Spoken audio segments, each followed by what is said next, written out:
Hello, pretty geeks, and welcome to day 7 of Vlogmas. Now, as I promised last night, I thought that I would teach you something, and that something I would like to teach you is how to crochet. I will be attempting to do so voiceover style, so no, I don't know why. I was gonna say because in actuality it was just because I didn't turn the music off when I was recording it at work. So let's get started. So the yarn I'm using is the super pigmented kind called paint box, and it's in a 4 weight. And on the side of it, you'll see what the actual needle types are that you're going to be using. And it's okay to go through plus or minus about 1 with these. And it also has all of its washing instructions right on it. So I'm going to go up 1 size with my needle. And this is what I mean by weight. It's how thick the yarn is, especially in relation to its stretch. So we're starting off with a slip knot, not the 90s band, and pulling it over our hook, and that's it. That's how we get started. One more time. Loop it over so it has 2 edges perpendicular. Put your fingers in, wrap them around, and then join it so it's 1 circle, like a super basic hangman's noose. Then slip your needle in and pull to tighten. When you're starting up, you don't want to be tightening super tight because you need to be able to get your hook back through there. Now holding the tail in, wrap and pull. And as you start going, it gets a lot easier. You're going to hold it taut, wrap, and pull. This is the essential knowledge that you kind of need to have because almost every single stitch is built off of this one. It is called a chain. So we're going to keep building our chain.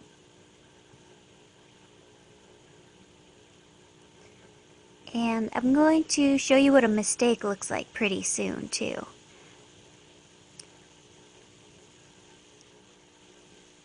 And ta-da! So see how that one gets kind of bubbly? Hold your finished work taut and then simply pull the extra string. That's one of the things I like most about crocheting, especially in comparison to knitting, is that it is so easy to tear your work out and keep going.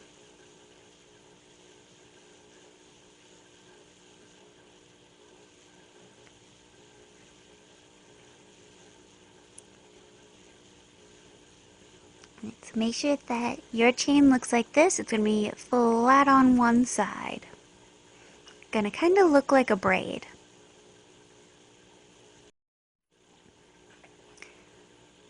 Now we're going to double back, and this is how you add more width to all of your projects, because you're not going to get very far if you're making a single chain.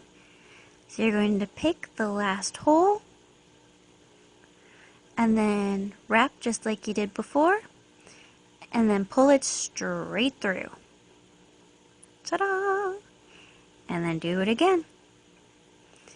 And I'm doing it super duper slowly for you guys, not only because you need to learn, but also because I am freezing, and doing a single stitch when I was so cold was kind of tough. But we're just going to keep going, under, pull, oh, almost made a mistake, ta-da!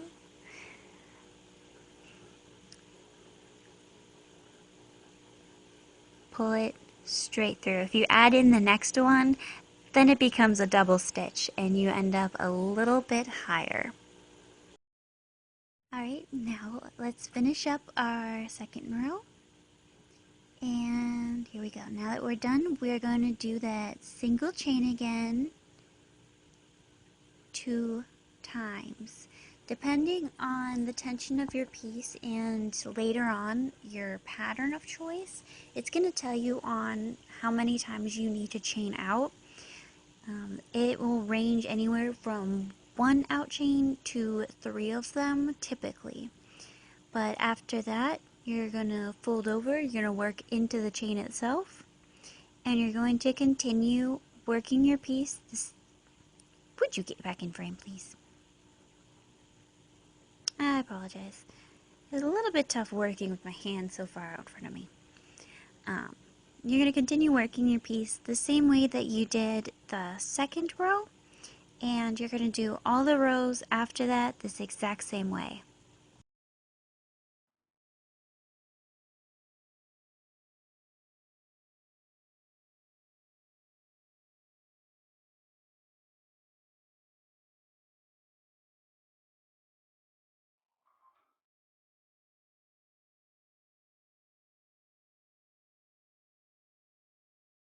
Once you get all these down, you won't even believe how fast and easy it is.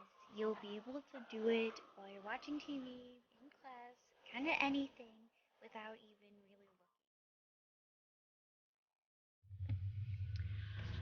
looking. Okay, so I hope that that was easy enough to follow. I know I stumbled a couple times, because I have some wicked muscle memory going. I have been making the blankets that were in the intro. I've been making these guys like mad, where you do this variegated stitch and a triangle, and then this part ugh, is a blanket, and this one I still have a long way to go. So that one is an abbreviated triple stitch, or I don't know, an extended double.